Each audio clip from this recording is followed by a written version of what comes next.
There are a few basic rules which make us human beings. These rules define civilization and they maintain peace.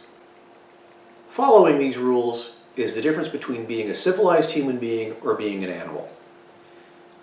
I think these rules are pivotal to a Montessori education, and it's incumbent on all of us as Montessori guides to make it a part of our education.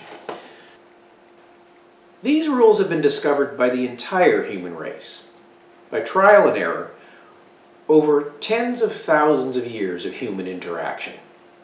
They're not the product of one group of people or one culture or race or place or ethnicity or anything.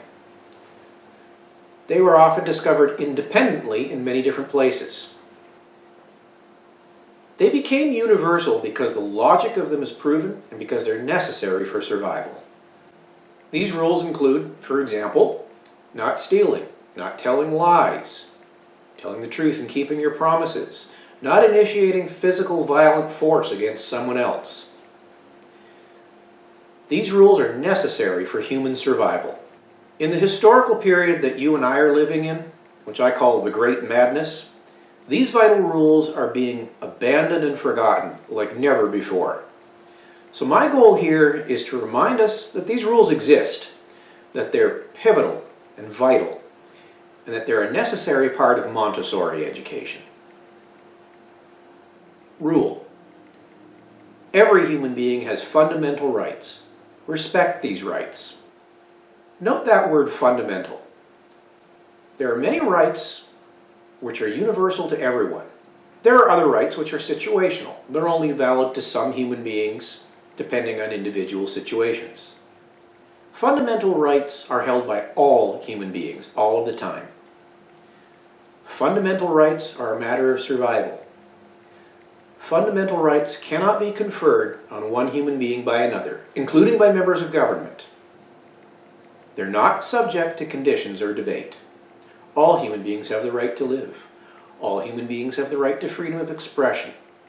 All human beings have the right to work and to pursue happiness, except at the expense of other people's happiness. Are there times when our rights overlap each other's? Are there times when our rights come into conflict with each other's? Yes, but those situations are resolvable, and I'm going to address that in its own separate post on rights. Rule. Never initiate physical violent force except in a clear case of a need for defense, in which case somebody else has broken the cardinal rule and initiated force. The consequences of doing this are obvious, and they're a major part of the pathetic state of the world today. Rule. Freedom of speech and expression is a fundamental human right. And yes, it's part of survival. If you want what I think is the best argumentation for why freedom of speech is necessary, why we must respect it, see John Stuart Mill in On Liberty. He gives 4 basic reasons, which I'll discuss in a separate post on freedom of speech, as to why it's vital, even for a person who disagrees with someone, to respect their freedom of speech. It's good for you to respect my freedom of speech, even if you disagree, and for me to respect yours. Because the best test of your own and the strength of your own arguments is to subject it to scrutiny from someone who disagrees with you the most. That's an example of John Stuart Mill's arguments. Rule. Parents must take care of their own children to the best of their ability. See my post on that topic, the basic rights of children. Rule. Do no harm to children. Depending on their developmental level, children are innocent and vulnerable. Children are the future of humanity, but they also have rights. They have the right to live and to be safe. Rule. Do not lie. Lying comes in many forms. To knowingly make a false claim about something that's inaccurate is the basic definition of lying, but it comes in many other forms. Deception is lying.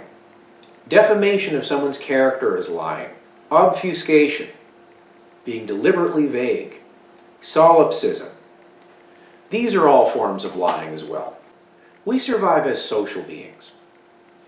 The earliest humans survived in small clan bands in a pre-technological age, where everyone pulling their individual weight was a matter of life and death for everyone. We had to count on each other. Now later on, maybe 30,000 years ago, according to Hayek, we started to trade. That was an evolutionary leap. Trade, of course, depends on everybody honoring their contracts.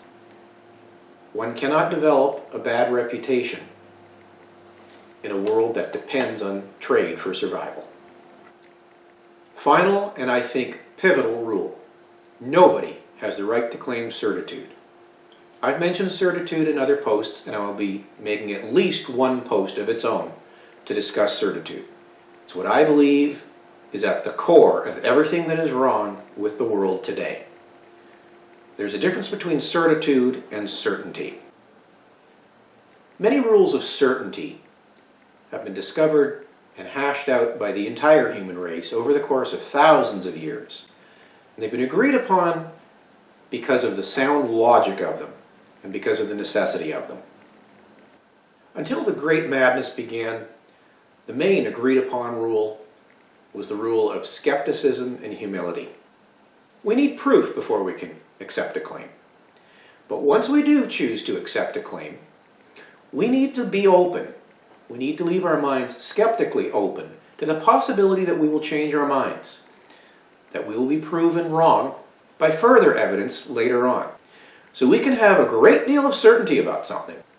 Total certainty is certitude, and it's a form of arrogance, and it is destructive. So let's review just the few rules that I presented in this post. Please include them in your teaching in Montessori. Everyone has fundamental rights. Respect those rights. Never initiate physical force against someone unless it's necessary for defense. Absolute freedom of speech is a fundamental human right for important reasons. Parents must take care of their children. Do no harm to children. Keep your promises. Do not lie. And finally, nobody has any right or claim to certitude. These are not all, and each of these rules I've mentioned will be explained further in their own individual posts coming out later. I believe that as Montessori guides, we need to review these basic rules of civilization and incorporate them into our lessons. It's pivotal to achieving the Montessori goal of peace on this earth, and civilization, and grace and courtesy.